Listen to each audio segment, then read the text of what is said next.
This is before, so Microsoft brought me in at one point to be a consultant. I was consulted with them for a few months. They told me a story of a guy who ripped them off of several $1 million doing advertising fraud.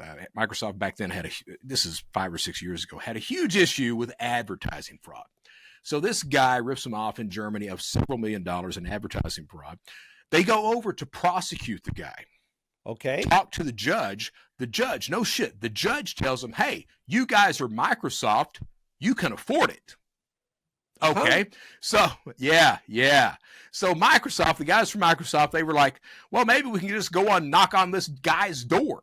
So they go knock on the door, tell the guy they know who he is. The guy evidently had never committed crime before, had not spent any of the money, and agrees to send the money back to Microsoft. So they didn't prosecute.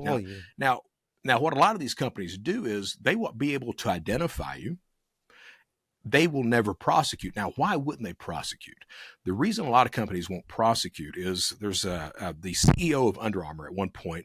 He said that trust is gained in droplets, but it's lost in buckets.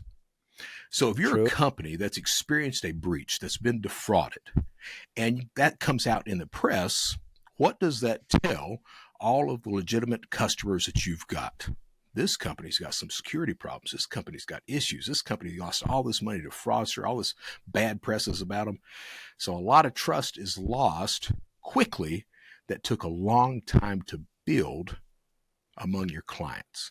So a lot of companies absolutely refuse to do that. And that's one of the major problems with fraud and crime is the lack of prosecution, the lack of reporting.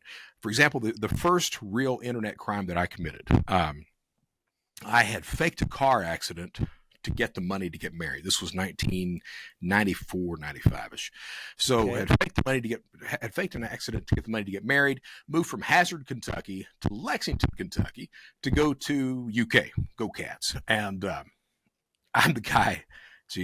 I get the worst parts from my mom and my dad.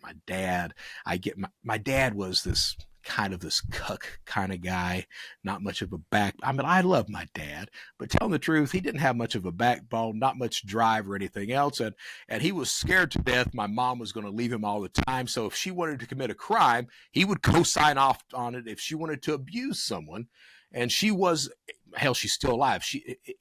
If she wanted to abuse someone, he wouldn't stand in the way. Okay. So what happens is he became that enabler.